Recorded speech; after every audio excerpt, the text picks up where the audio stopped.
Chemistry subject ही start कर रहे हैं और केमिस्ट्री सब्जेक्ट में पहला चैप्टर है बेसिक केमिस्ट्री। ठीक है, बेसिक केमिस्ट्री के बारे में जानते हैं। तो केमिस्ट्री शब्द जो है किस भाषा से लिया गया है? लैटिन भाषा से। केमिस्ट्री शब्द लैटिन भाषा से लिया गया है केमिया शब्द से। हाँ, ठीक है, केमिया से लिया गया है जिसका अर्थ होता है काली मिट्टी। केमिया का अर्थ क्या होता है? काली मिट्टी, और इसी से बना है केमिस्ट्री। ठीक है, इसमें देखिए कुछ सिद्धांत दिया गया है, वो याद रखिएगा। केमिस्ट्री में सिद्धांत दिया है, बहुत ही इम्पोर्टेंट है। जैसे द्रव्यमान संरक्षण का सिद्धांत किसने दिया? लेबोजियर ने। द्रव्यमान संरक्षण का सिद्धांत कब दिया गया? 1789। द्रव्यमान संरक्षण का सिद्धांत 1789 किसने दिया? लेबोजियर ने। उसके बाद बताइए अस्थिर अनुपात का नियम किसने दिया? अस्थिर अनुपात जोसेफ प्राउस्ट। अस्थिर अनुपात जोसेफ प्राउस्ट ने। अस्थिर अनुपात को नियत अनुपात या फिर निश्चित अनुपात भी बोलते हैं। ठीक है, अस्थिर अनुपात या फिर निश्चित अनुपात किसने दिया? जोसेफ प्राउस्ट ने। उसके बाद बताइए गुणित अनुपात का नियम किसने दिया? गुणित अनुपात, हाँ, डाल्टन ने दिया। गुणित अनुपात डाल्टन ने। गुणित अनुपात को ही सरल अनुपात बोलते हैं। गुणित अनुपात या सरल अनुपात किसने दिया? John Dalton. ठीक है, परमाणुवाद का सिद्धांत किसने दिया? परमाणुवाद का सिद्धांत किसने दिया? डाल्टन ने। परमाणुवाद डाल्टन ने। व्युत्क्रम अनुपात का नियम, व्युत्क्रम अनुपात का नियम किसने दिया? तो रिक्टर ने दिया है। व्युत्क्रम अनुपात रिक्टर, ये जर्मनी के वैज्ञानिक हैं, रिक्टर ने। व्युत्क्रम अनुपात किसने दिया? रिक्टर ने। परमाणु सिद्धांत सर्वप्रथम किस भारतीय दार्शनिक ने दिया? कनाद, महर्षि कनाद ने दिया। परमाणु सिद्धांत सर्वप्रथम किस भारतीय दार्शनिक ने दिया? महर्षि कनाद। महर्षि कनाद। परमाणु शब्द सर्वप्रथम किसने दिया? परमाणु शब्द सर्वप्रथम किसने दिया? डेमोक्रिटस।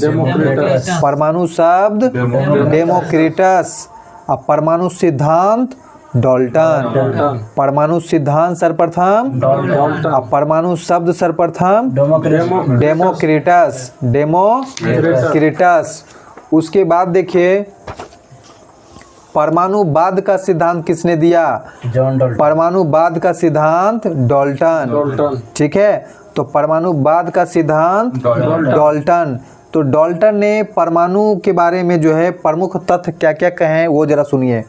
ठीक है, डाल्टन द्वारा दिया गया परमाणु सिद्धांत, डाल्टन द्वारा दिया गया परमाणु सिद्धांत में इन्होंने क्या कहा था कि तत्व का सूक्ष्मतम कण परमाणु होता है। तत्व का सूक्ष्मतम कण को क्या कहते हैं? परमाणु। तत्व का सूक्ष्मतम कण, हाँ। और क्या कहा था डाल्टन ने? क्या कहे थे? परमाणु अविभाज्य होता है। परमाणु अविभाज्य होता है। और क्या कहे थे? एक ही तत्व के सभी परमाणु आपस में समान होते हैं। एक ही तत्व के सभी परमाणु आपस में समान होते हैं। और क्या कहे थे इन्होंने? भिन्न भिन्न तत्व के परमाणु असमान होते हैं। भिन्न भिन्न तत्व के परमाणु क्या होते हैं? असमान। और क्या कहे थे इन्होंने? जब दो या दो से अधिक तत्व आपस में संयोग करता है तो यौगिक बनता है। क्या बनता है? यौगिक बनता है। ये पांच बात जो ये पांच तथ्य जो दिए हैं किसने दिए? John Dalton. बहुत इंपॉर्टेंट है ये परमाणु सिद्धांत में जॉन डाल्टन ने ये पांच बात। और परमाणु सिद्धांत सबसे पहले किसने दिया है? तो जॉन डाल्टन ही ने दिया है। तो डाल्टन के ये पांच तथ्य एकदम याद रखना है क्योंकि कथन कारण करके दे देता है निम्नलिखित में से कौन डाल्टन ने नहीं कहा था या कहा था। तो पांच टर्म को की पॉइंट बना के रखिएगा कि सूक्ष्मतम कण किसने कहा? डाल्टन ने। ठीक है, तत्व का सूक्ष्मतम कण परमाणु, सूक्ष्मतम कण परमाणु, अब परमाणु अविभाज्य, परमाणु अविभाज्य, और सभी परमाणु आपस में क्या होते हैं? समान, सभी परमाणु समान। अब भिन्न भिन्न तत्व के परमाणु असमान, भिन्न भिन्न तत्व के परमाणु एक ही तत्व के सभी परमाणु समान, और दो या दो से अधिक तत्व मिलने पर यौगिक बनते हैं। तो ये 5 चीज आपको याद रखना है। उसके बाद देखिए इसमें एक चीज जो है, 2 या 2 से अधिक तत्व आपस में संयोग करके यौगिक बनाते हैं। किसने कहा था? डाल्टन ने ही। और इसी को बोला जाता है द्रव्यमान संरक्षण का नियम पालन करता है। यह द्रव्यमान संरक्षण का नियम पे पालन करता है। ठीक है, अब देखिए पदार्थ किसे कहते हैं? पदार्थ किसे कहते हैं? हम लोग पदार्थ जानते हैं क्या होता है। तो पदार्थ किसे कहते हैं? तो पदार्थ हम उसे कहेंगे जिसमें द्रव्यमान हो, जिसमें और क्या, जो स्थान घेरता हो, जिसमें आयतन हो, जो अवरोध उत्पन्न करता हो। ठीक है, हाँ, ये सब चीज़ों जो करेगा वो क्या होगा? पदार्थ होगा। जिसमें द्रव्यमान हो, अब द्रव्यमान रहेगा तो स्थान तो घेरेगा ही और आयतन तो होगा ही, और ये अवरोध उत्पन्न करेगा। ठीक है, अब आगे आइए। पदार्थ की मूल अवस्था, पदार्थ की मूल अवस्था कितने होते हैं? मूल अवस्था, याद रखिएगा, कुल अवस्था और मूल अवस्था में अंतर है।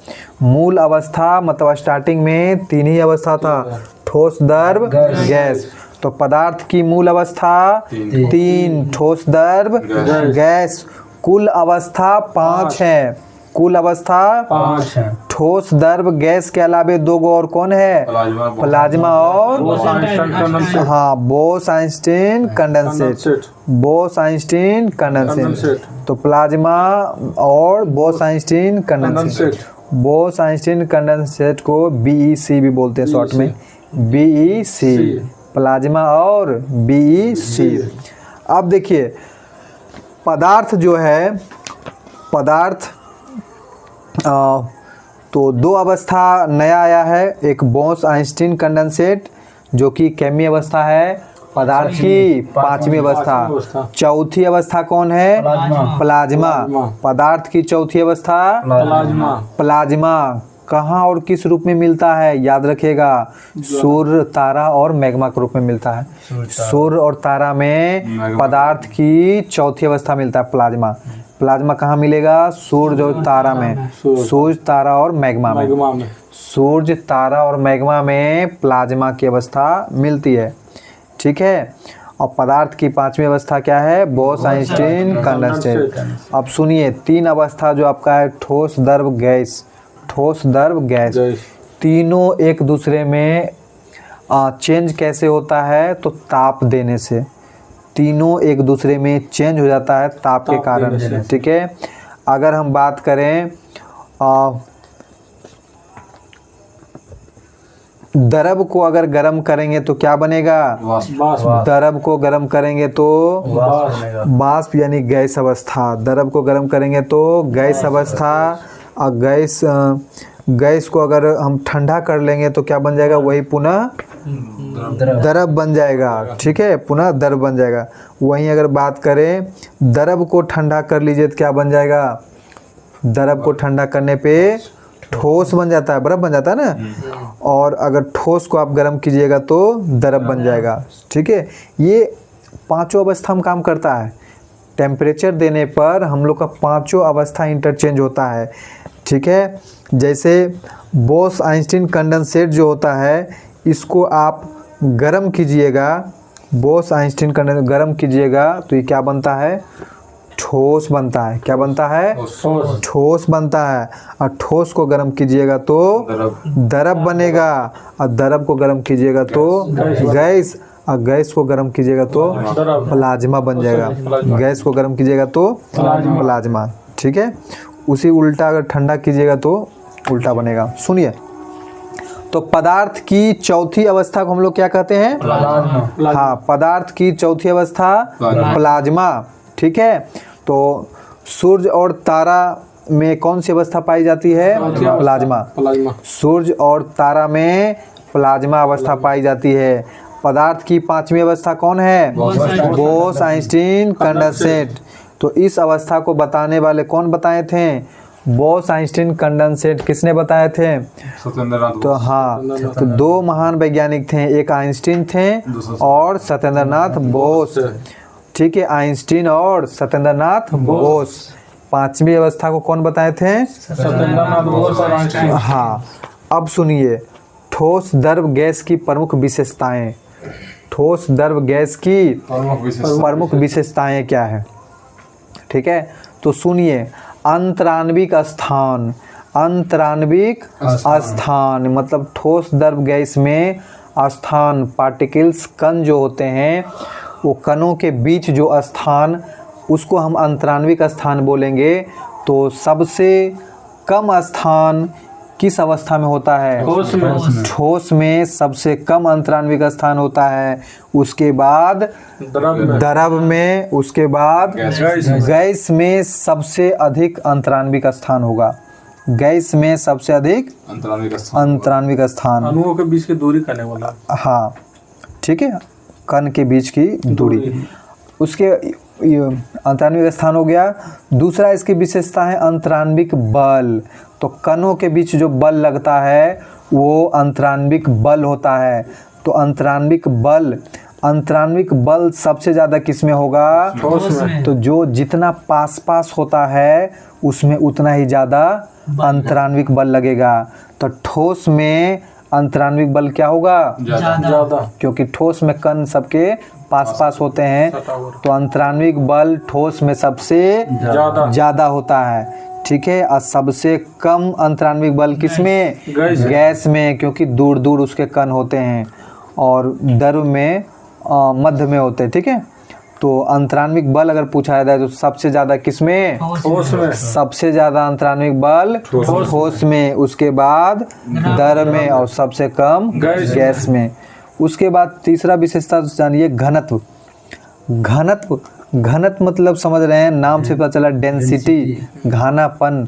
तो सबसे ज़्यादा घनत्व किसका होता है? ठोस का। हाँ, तो सबसे ज़्यादा घनत्व जो होता है ठोस का। ठीक है, और उसके बाद घनत्व किसका होता है? द्रव का। और सबसे कम किसका होता है? गैस का। उसके बाद जो है क्वथनांक। क्वथनांक किसका सबसे ज़्यादा होता है? क्वथनांक मतलब देखिए होता है खोलना। क्वथनांक बॉइलिंग पॉइंट होता है। क्वथनांक को याद रखिएगा, जिस ताप पर क्या हो जाए? उबलना स्टार्ट कर दे। तो कौन जल्दी उबलेगा? कौन जल्दी? तो जो कमज़ोर चीज़ रहेगा।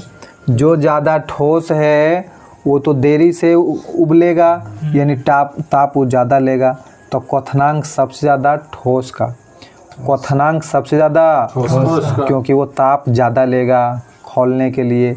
तो क्वथनांक सबसे ज़्यादा किसका? ठोस का। उसके बाद द्रव का। और सबसे कम क्वथनांक गैस का। सबसे कम क्वथनांक गैस का। हाँ, उसके बाद देखिए गलनांक। गलनांक मतलब गल जाए, जिस टेम्परेचर पे कोई चीज़ गल जाए। ठीक है, तो गलनांक किसका सबसे ज़्यादा होता है? गलनांक किसका? ठोस का। ठीक है, ठोस मजबूत होता है, उसको गलाने के लिए ज़्यादा टेम्परेचर लगेगा, यानी गलनांक उसका सबसे ज़्यादा गलनांक ठोस का। उसके बाद द्रव का गलनांक, और सबसे कम गलनांक होता है गैस का होता है। ठीक है, उसके बाद देखिए विशेषताएं हैं विसरण। विसरण का मतलब ये होता है बहना। विसरण मतलब बह जाना। तो विसरण बताइए कौन बह सकता है? ठोस, द्रव, गैस के बारे में अगर बात करें तो ठोस चीज़ नहीं बहता है, अपने आप वो नहीं बहता। मतलब विसरण वाला गुण ठोस में होता ही नहीं है। विसरण का गुण ठोस में नहीं होता है। ठीक है, ठोस में नहीं होता है। विसरण का गुण द्रव और गैस में होता है। द्रव और गैस में। ज़्यादा किस में होगा विसरण का गुण? गैस में। जो जितना ज़्यादा फैलेगा, बहेगा, वो ज़्यादा उसका विसरण होता है। उसके बाद है आपका ससंजक बल, ससंजक बल, ससंजक बल सबसे ज़्यादा किस में लगेगा, किस अवस्था में, तो ठोस में। ससंजक बल सबसे ज़्यादा ठोस में, उसके बाद द्रव में, और सबसे कम ससंजक बल गैस में। आयतन बता दीजिए, आयतन, आयतन मतलब घेरना होता है ना, तो आयतन बताइए। ठोस का आयतन क्या होता है, निश्चित होता है। आयतन मतलब घेरना, और आयतन ठोस का, जिस अवस्था में अगर ठोस कोई पदार्थ है वही अवस्था बनाए रखता है, मतलब उसका आयतन क्या है, निश्चित है। ठीक है। और द्रव की बात करें तो द्रव का भी आयतन जिस शेप में रख दीजिएगा वही आकार वो लिए रहेगा, तो द्रव का भी आयतन क्या होगा, लेकिन गैस का आयतन निश्चित नहीं होता। गैस का आयतन निश्चित नहीं होता। हाँ, गैस आप माप कर 1 लीटर गैस रख दीजिए, छोटे बर्तन में रखिएगा, उसी को आप बड़े बर्तन में कीजिए, उसका आकार क्या करेगा, बदल लेगा। यानी आयतन गैस का अनिश्चित होता है। अब सुनिए आकृति, आकृति ठोस का क्या होगा, फिक्स रहता, निश्चित होगा।